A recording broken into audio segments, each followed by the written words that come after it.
Thank you, Michael. Santa Fe's art colony began in the early 1900s by a handful of artists who originally came to New Mexico not to paint, but to heal from a deadly disease, tuberculosis, which was the leading cause of death in America. And as a result, it followed a very different trajectory than the art colony at Taos. Artists Ernest Blumenschein and Bert Phillips, who discovered Taos in 1898, after their wagon threw a wheel outside town, had been trained at the Académie Julian in Paris, as were 4 of the 6 founding members of the Taos Society of Artists, and many of them did not live there full time. In contrast, Santa Fe's art colony developed in tandem with the health seeker movement, which is what initially brought the seemingly disparate group of artists to New Mexico.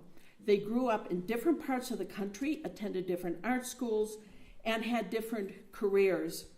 Carlos Vierra was a cartoonist and marine illustrator, Gerald Cassidy, draftsman and lithographer, Sheldon Parsons, a portrait painter, and Kenneth Chapman, a commercial artist. The first 3 lived in New York City, while Chapman worked at an engraving studio in Milwaukee. When their health was compromised, each pulled up stakes and headed to New Mexico. They came at different times, and upon recovery, each decided to reside there permanently. Now, there were other artists that came through early, but they didn't make Santa Fe their full-time residence.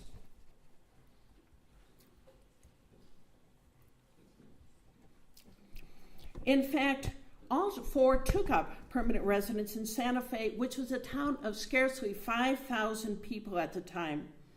It had no paved roads, no automobiles, and 1 sewer line, noted writer Ina Cassidy, Gerald Cassidy's wife.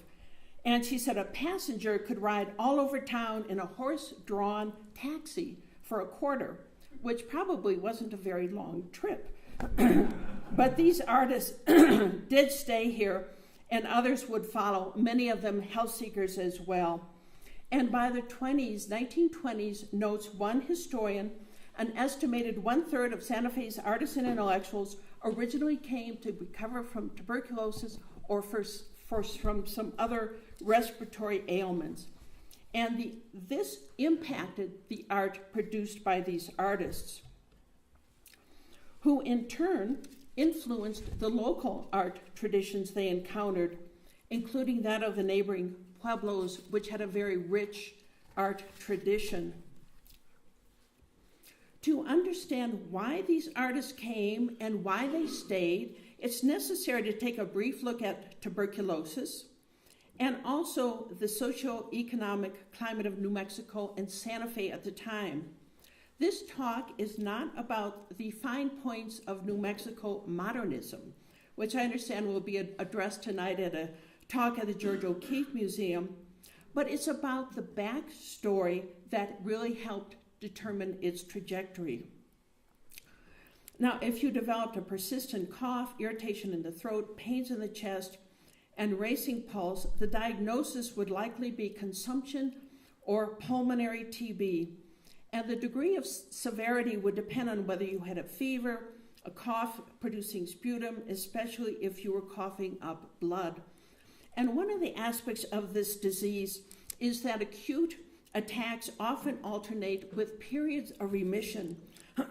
For as one New Mexico patient explained, this damn disease plays with a man like a cat plays with a mouse.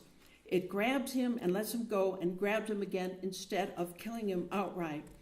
And it could take years to reach the final stage of extreme emaciation, uncontrollable diarrhea, and hemorrhaging resulting in death. It was a truly horrible disease, and there was no known cure, and so you would do whatever possible to build yourself up. In 1882, German scientist Robert Koch discovered the tuberculobacillus, proving that TB, once thought to be hereditary, was actually contagious. But the development of streptomycin and other effective drugs to treat the disease would not occur until the 1940s. So until that time, there was no known cure. But during the intervening decades, the medically approved regimen consisted of fresh air, nutritious food, and rest, preferably in a high, dry, and sunny place, the idea being to build up your body so that you can throw off the disease. To ensure that you got the rest and food needed to recover, physicians recommended a 6 to 9 month stay in a TB sanatorium where compliance could be monitored by a bevy of nurses and doctors. And Santa Fe at this time had 2 sanatoriums, St. Vincent and Sunmount. But even before the establishment of sanatoriums, most of which date to the early 1900s, New Mexico, with its high elevation, abundant sunshine, and arid climate, had long been considered ideal.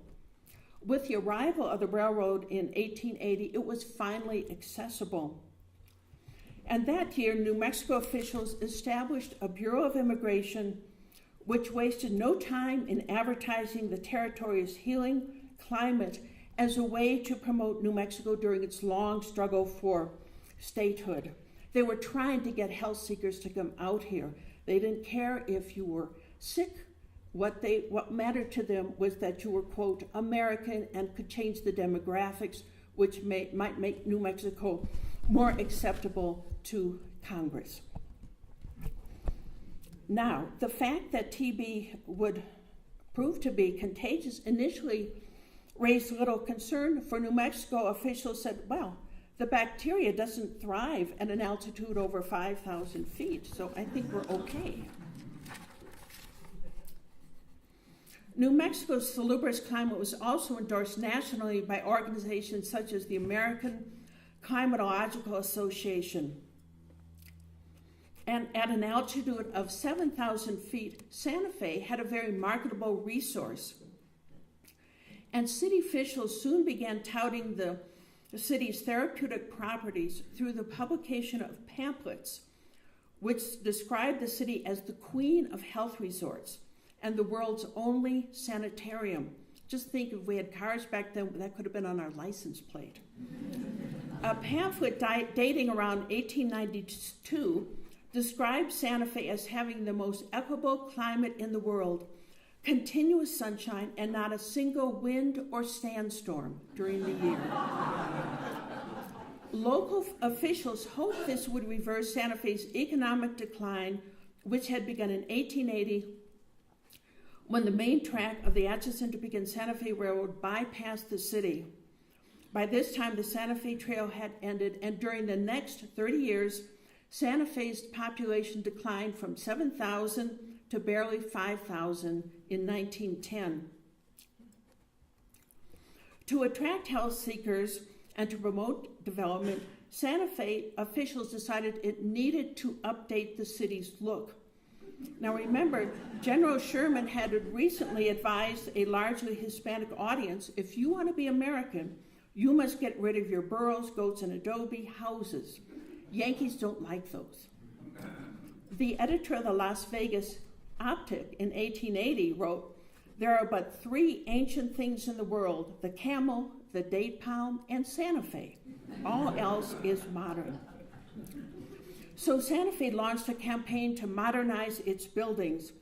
The Santa Fe New Mexican published a series of articles in the late 1800s telling business owners to please remove your portals to give buildings more air and sunlight, a growing concern in a city beginning to tout itself as a TB health resort.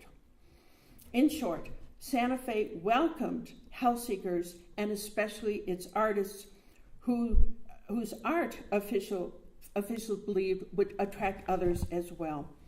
So let's take a look at these 4 artists and see how they ended up here. The first of our 4 artists to settle in Santa Fe was Carlos Vierra, who contracted TB at the age of 28. His doctor advised he seek a healthier climate, so in 1904, he headed to Pecos, just 17 miles southeast of here, where a family acquaintance owned a ranch. He lived in a cabin on the Pecos River, hoping a rugged outdoor life would restore his health. And he told his mother, he said, I expect to be fully recovered in a couple of months. But what happened, he developed a severe cold and almost died from that. So he checked into St. Vincent Sanatorium, where he did recover his health. Well, he needed to work, so he opened a photography studio, and he also began painting. His intended stay of 3 months stretched to over 30 years, but it was difficult at first. As he told his mother in a letter sent in 1912, he said, "When I stop to think of the useless years that I've had to live in such a country as this, with so many things against me, I sometimes wonder why I am still alive." Kenneth Chapman. He arrived in 1909. He was trained at the Art Institute in Chicago, and he began experiencing pulmonary problems while employed at an engraving studio in Milwaukee. Now, whether his illness was caused by TB, as originally feared, or by breathing toxic fumes at the studio, Chap only knew that he must look for a more congenial location, explained his biographers Janet Chapman and Karen Berry. An acquaintance recommended Las Vegas, New Mexico, having just returned fit as a fiddle, and he took his advice, arriving March 4th, 1899.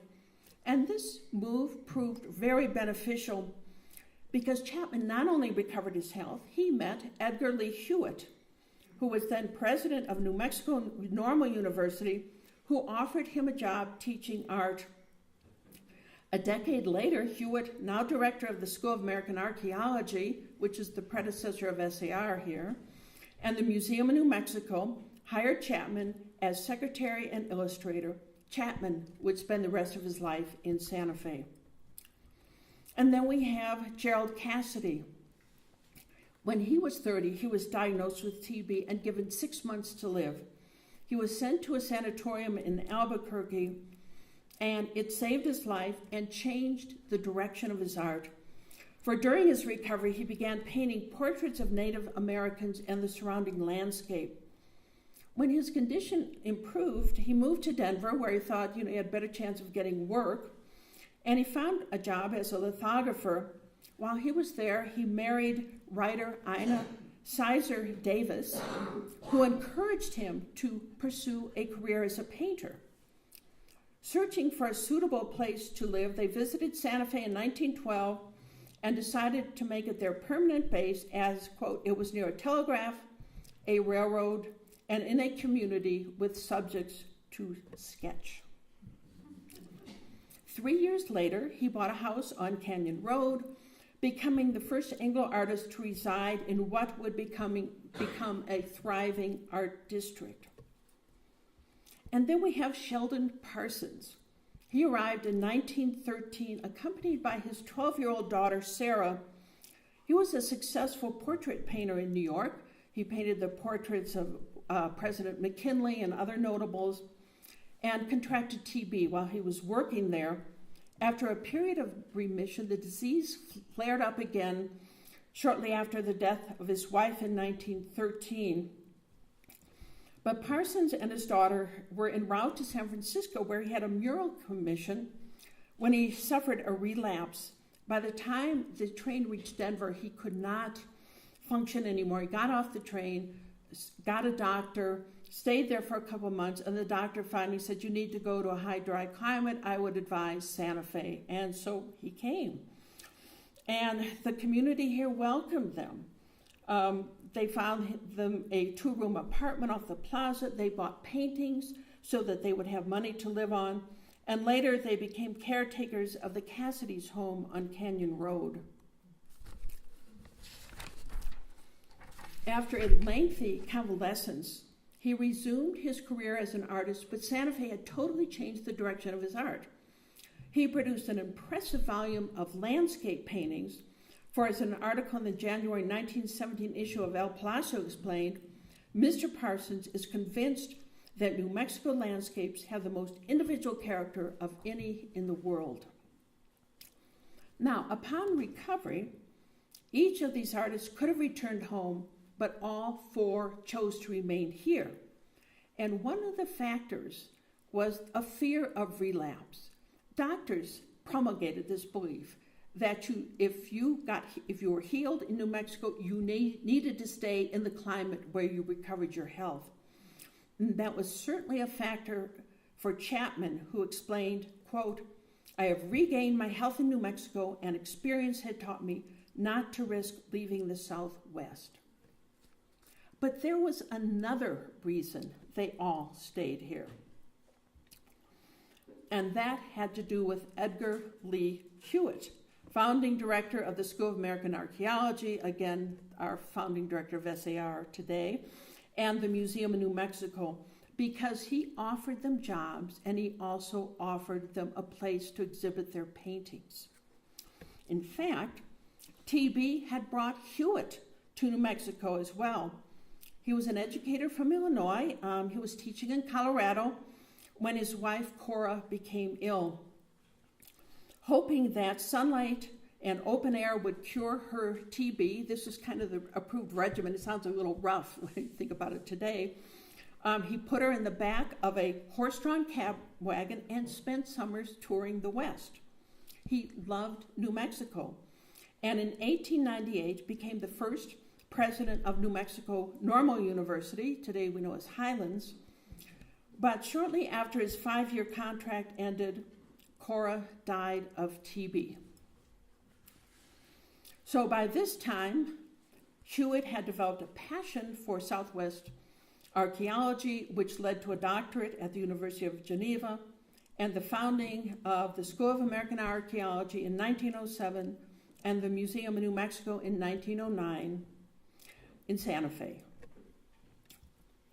Both would be housed in the 300-year-old Palace of the Governors, which had been an incentive offered by the territorial governor. They were just so anxious to get anyone to settle here. And having the school, I think, was a big feather in their cap, because this was a national organization. Approval to use this facility was granted in 1909, but with the caveat that the palace be restored to the Spanish architecture of the period of its construction. So in 1912, the renovation was well underway.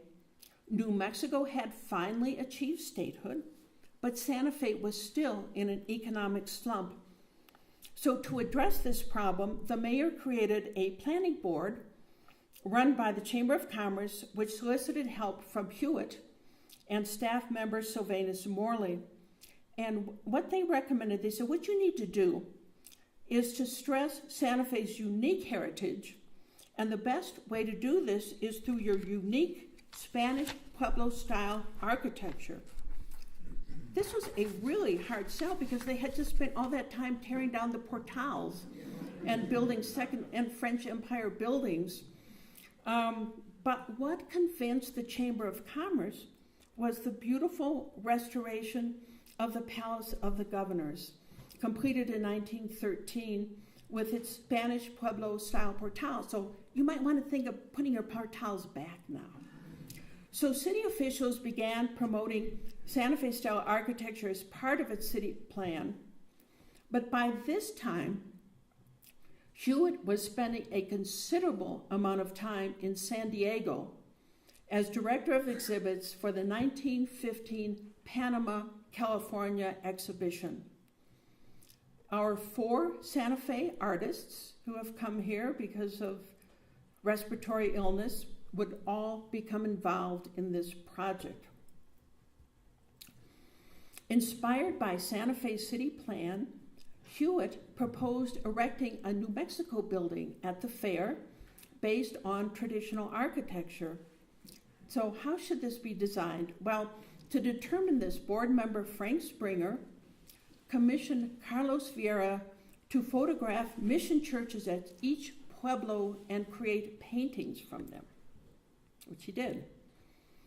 The mission church at Acoma Pueblo ultimately became the model for the building at the San Diego Fair that architects Rapp, and Hendrickson would design. Vierra was also hired to make murals of reconstructed Maya cities, while Gerald Cassidy was commissioned to make murals of cliff dwellings. In fact, the San Diego Fair, which must have been quite the thing, included a 10-acre Indian village comprised of life-size replicas of Pueblo villages and cliff dwellings designed by Kenneth Chapman, who was already working for the school and museum. The San Diego Exposition also provided Santa Fe artists with an opportunity to showcase their own work. Gerald Cassidy, for example, first exhibited what many consider to be his masterpiece, Cui Bono, depicting a man from Taos Pueblo in traditional dress. But in addition to jobs, Huitt also offered these 4 artists studio space in the Palace of the Governors and exhibited their work.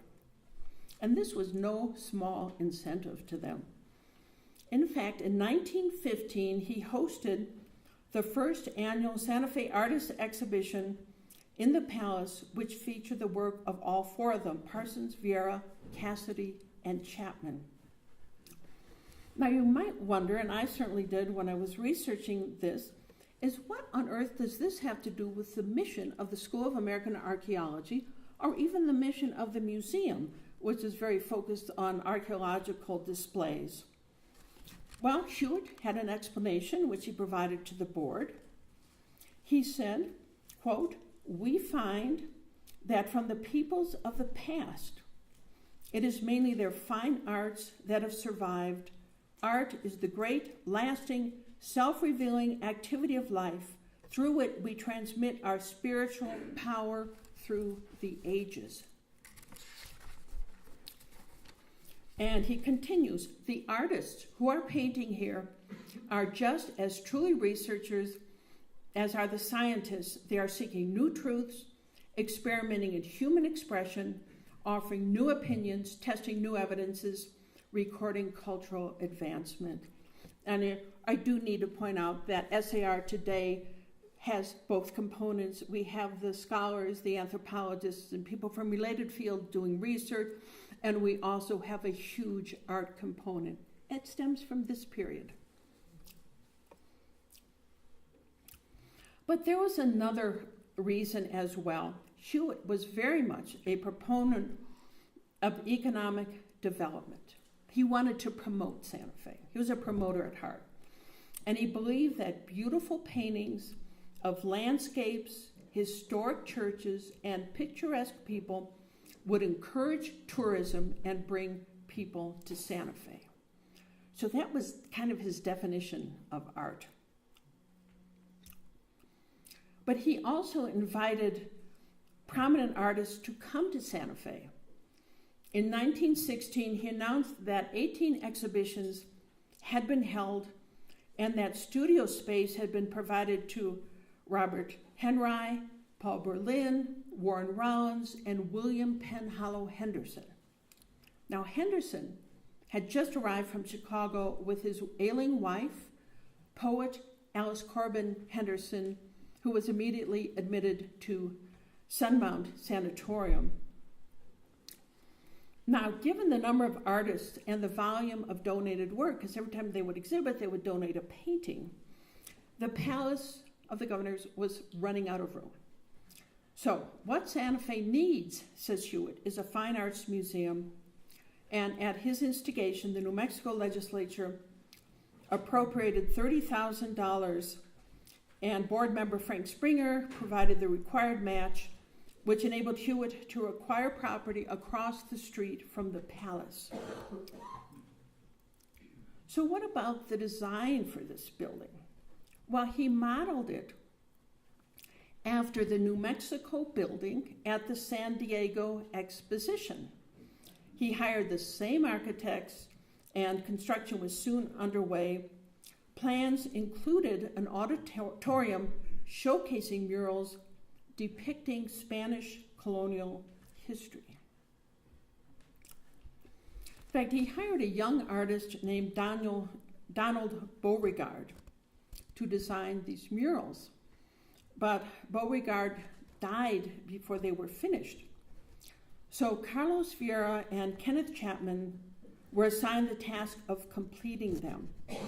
And if you can see, that image on the right of Columbus looks very much like Carlos Vierra on the left. So they dedicated this museum in 1917, which really put Santa Fe on the map as an art destination. Sheldon Parsons was hired as the first curator, and Kenneth Chapman and Carlos Vierra were employed as associates in art. So they're given regular jobs.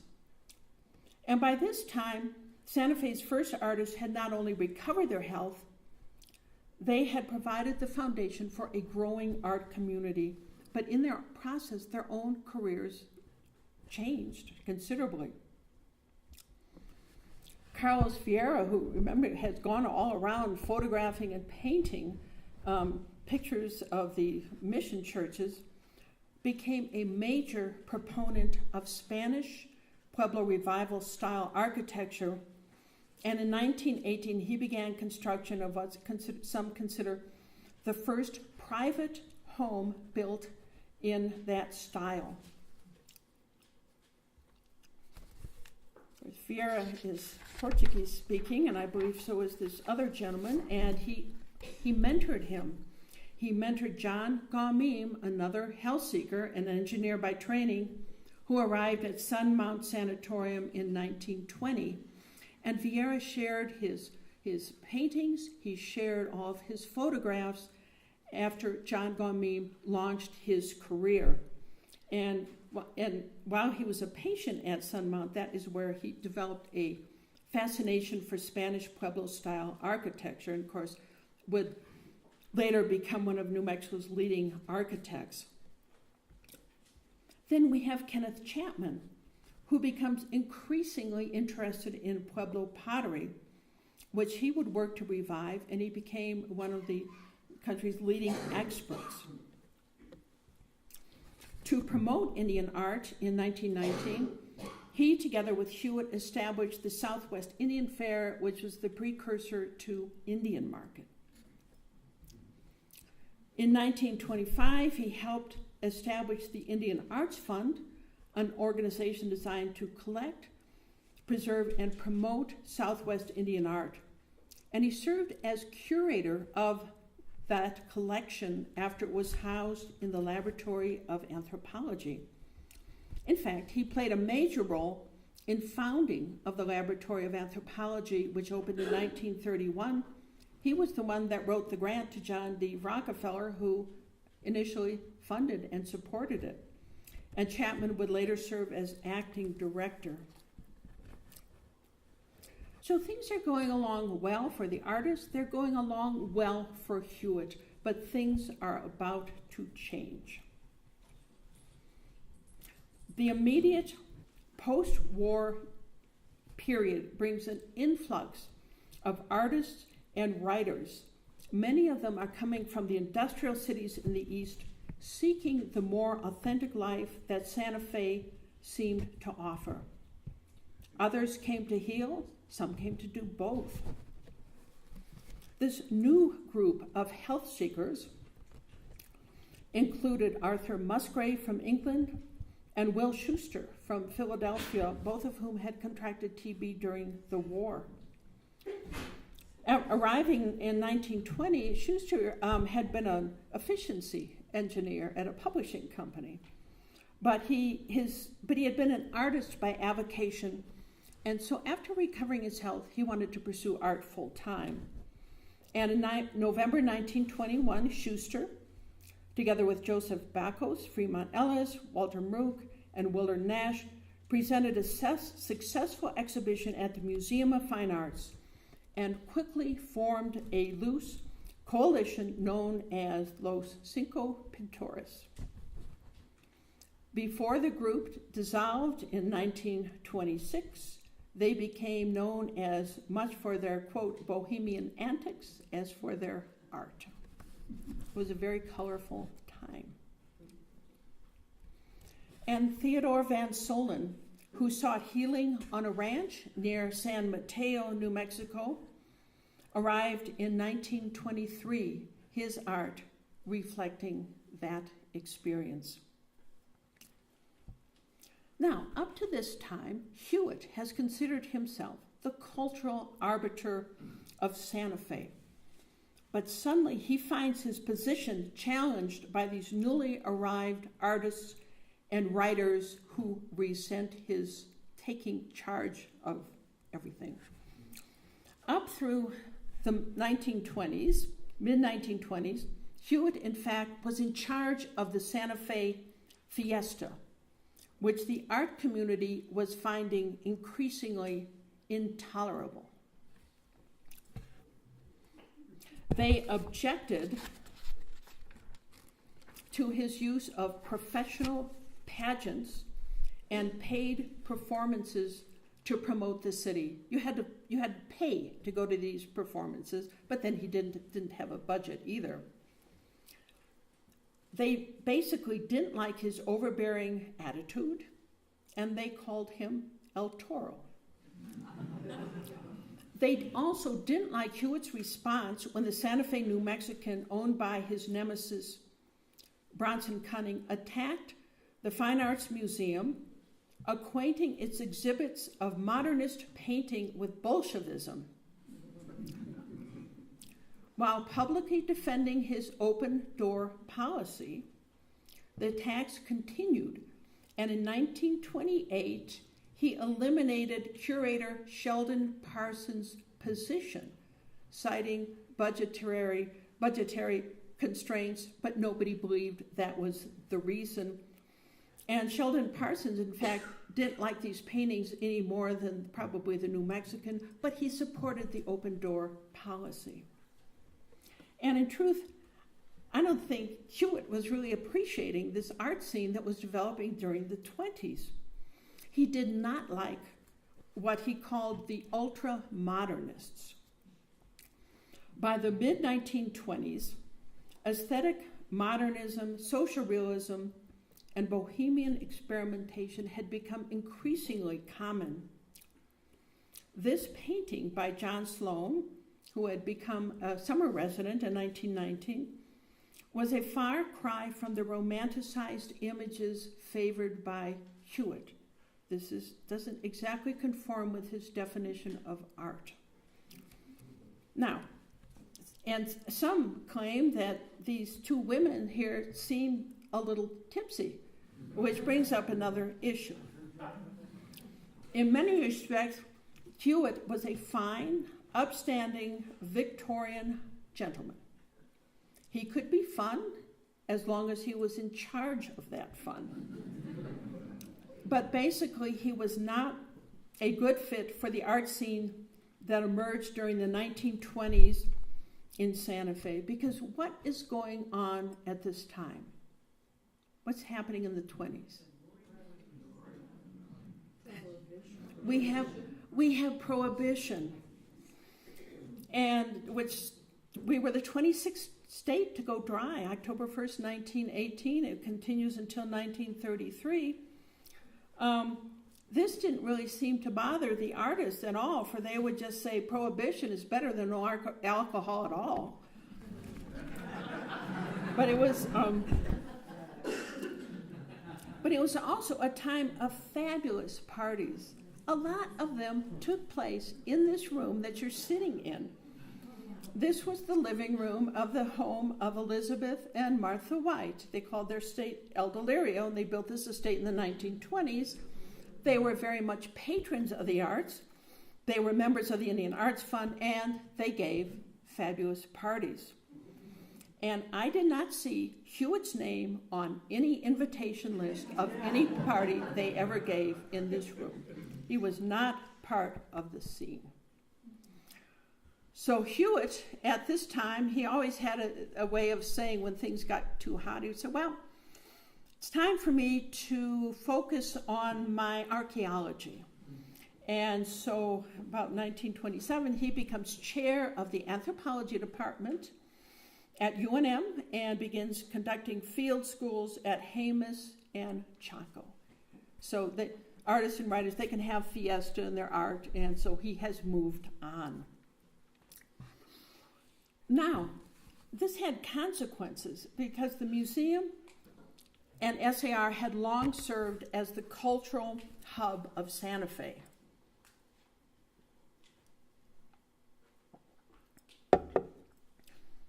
But things had begun to shift.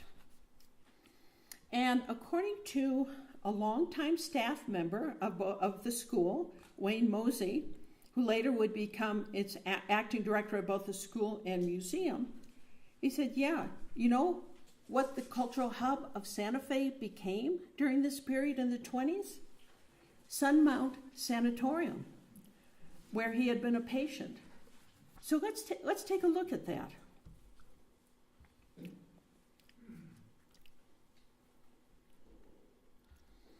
Sunmount was begun in 1906 by doctors Frank and Harry Mera, and the latter was involved just very briefly. In 1902, while a medical intern at Grace Hospital in Detroit, Mera was diagnosed with TB, and following his doctor's orders, he headed west, eventually checking into a TB sanatorium in Colorado Springs, where he recovered his health and decided to start his own sanatorium. Now, most of New Mexico's 65 sanatoriums, we had a lot of them here, were started either by religious organizations or by physicians who had been health seekers themselves. And I think they kind of regarded this as a calling, a way of giving back when they themselves had recovered their health sufficiently to continue working. And so at the recommendation of a friend, Mera visited Santa Fe, where he found the climate extraordinary and a tent city available for purchase. There had been a real estate development comprised of tents for health seekers and others that just wanted to camp out. And it had gone under financially, and they bought it. And they opened their new facility in September 1906. There's another unusual thing about Sunmount. It was one of the very first institutions to embrace Santa Fe style architecture, even before the Fine Arts Museum. In 1914, Dr. Frank Mera hired the architectural firm of Rapp & Rapp, the same one that designed the Fine Arts Museum, to design a hospital building to replace the original tent city with more substantial structures. With the addition of this revival-style building, notes Chris Wilson, quote, the symbolism of a harmonious Pueblo village far from the tensions of urban industrial life was added to Sunmount's image. And so if the city of Santa Fe was the city different, Sunmount became the sanatorium different. And in 1920, he added a 2-story Santa Fe style building to provide 32 additional room to accommodate a growing waiting list. In fact, as its reputation grew, Sunmount attracted a lion's share of artists, writers, and other notables. And I've looked at sanatoriums throughout the entire state, and I have not encountered anything like this. A number had already attained prominence, while some, like Oklahoma playwright Lynn Riggs, were just starting out. Ill and severely depressed, he arrived at Sunmount in 1923 and wrote much of his early dramatic work while a patient there.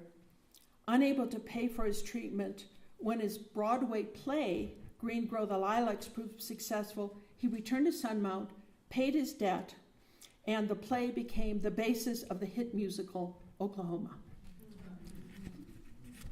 And we have others. Writer Ivor Winters met his wife, poet Janet Lewis, while both were patients there. Both recovered to enjoy long careers at Stanford University, where Ivor Winters taught a young student by the name of Scott Momaday. We have Dorothy McKibben, gatekeeper for the Manhattan Project, and Catherine Stitton, one of the first female pilots who met her husband, Miguel Otero Jr., who recovered to enjoy a successful political career as state treasurer and attorney general. So what was it about Sunmount Sanatorium? Well, Sunmount's appeal stemmed in large part from the Mara's philosophy, for as Wayne Mosey pointed out, quote, Dr. and Mrs. Mara believed that a place of recuperation should be a home in its best sense, where the richness of life and spirit could be cultivated. And what did treatment consist of? Well, it was the basic treatment that you would find any sanatorium in New Mexico, any sanatorium elsewhere in the country. It consisted of rest, copious amounts of nutritious food, fresh air, and the fourth thing were activities to help the patient maintain a positive frame of mind, because they felt that if you couldn't keep the patient happy, they were going to leave, they were going to get sicker. This was absolutely critical. And so these activities were built into every sanatorium. And Mara took this very seriously. Now, Sunmount had the usual activities that you would find in any sanatorium: croquet, billiards, concerts, although that's probably seen not so common back in New York. But, he did more than this. For as Nancy Meme Worth explained to me, Frank Mara was a major influence in my father's life, because unlike most sanatoriums where TB was thought of as a disease where you were confined, Dr. Mara thought that the patient should get out and do things. So he took the patients on trips as they were beginning to recover throughout New Mexico, which is how my father got excited about the Franciscan missions.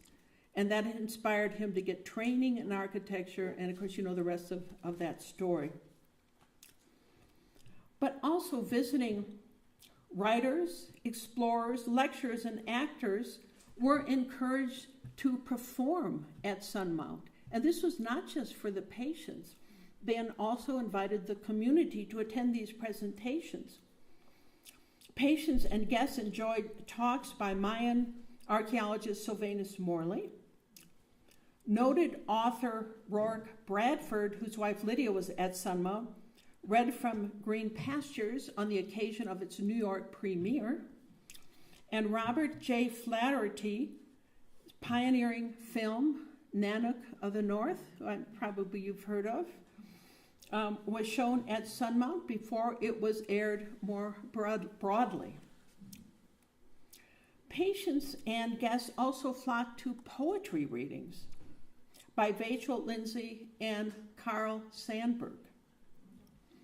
The latter came in response to an invitation by Alice Corbin Henderson, as you can see in this photo.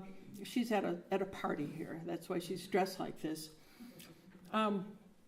And so she, of course, she was a well-known poet herself, and she had been in Sunmount off and on since 1916. She'd get better, she'd get out, she'd relapse, she'd go back in. And she also invited poet Witterbinner to read his Chinese poems. He was at the same party, so I'm sorry, it's the only photo I have. The Binner, who was on a lecture tour, arrived February 20th, 1922. Although suffering from the flu, of course, if he was dressed like that, that's probably why. He spoke for 2 hours on the heart of China to a crowd of 70 people at the Sunmount Auditorium. The Palace Hotel apparently had recently burned down, so he didn't have a place to stay. So Alice, who was bedridden in the sanatorium, invites him to stay there. And he was very nervous about this. He said, "It troubled me at first to stay in a building which was half hotel and half sanatorium for tuberculosis. But I was soon persuaded that I was safer at Sunmount than in a New York trolley car."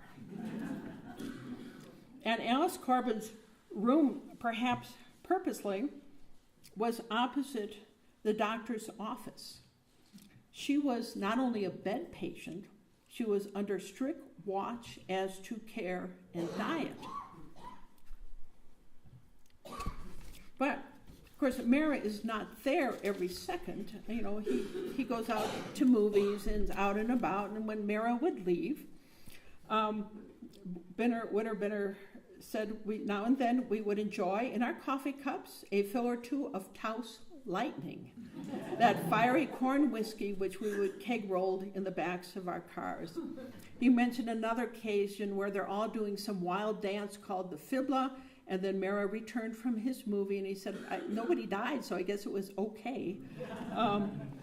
And one time he was caught by Mara, and Mara would almost grunt that these trespasses upon the rules were doing his patient good. Now, illness forced Winterbinder to cancel the rest of the lecture tour, and he remained at Sunmount for over 6 weeks. And by that time, he was hooked on Santa Fe and became a permanent resident here.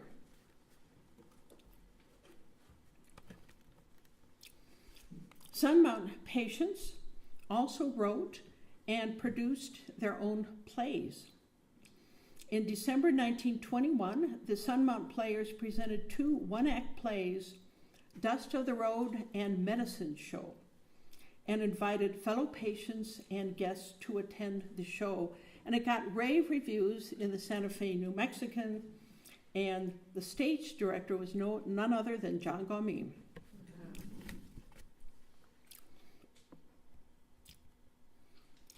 Well, the health seeker movement and this vibrant art colony seemed to develop in tandem until throughout the 20s. And then what do we have in 1929? The Depression strikes. Artists continue to paint, but the scene has changed. A number of the artists, like Will Schuster, for example, would become involved in various New Deal art programs. This is one of the 6 murals painted now at the New Mexico Museum of Arts, you can see, that was funded by one of the New Deal art programs, Vierra. But that's a whole nother story. But the Depression severely impacted the health seeker movement. And many people began to realize that it was the sanatorium regimen with its emphasis on rest, diet, and fresh air that was critical, not its location. And people couldn't afford to come out here because sanatorium care was expensive. And so they sought treatment closer to home, and as a result, many New Mexico facilities went out of business. And that included Sunmount Sanatorium. It closed in 1937, and it now houses a Carmelite monastery and a Catholic retreat center. But having crawled through the Catholic retreat center, when you go into those upstairs rooms, you still see the sleeping porches. And the dining room is so similar to the photographs from when it was a sanatorium, because it's been continuously occupied. And as I was researching this topic, I came across this photo taken in 1933 by T. Harmon Parkhurst of 6 prominent Santa Fe artists relaxing in a gallery at La Fonda Hotel. And taking a look, I realized that all 6 of these artists had come here as health seekers, including 3 of our original artists, Sheldon Parsons, Gerald Cassidy, and Carlos Vierra, who 20 years before had laid the foundation for what had become a vibrant art community. Thank you.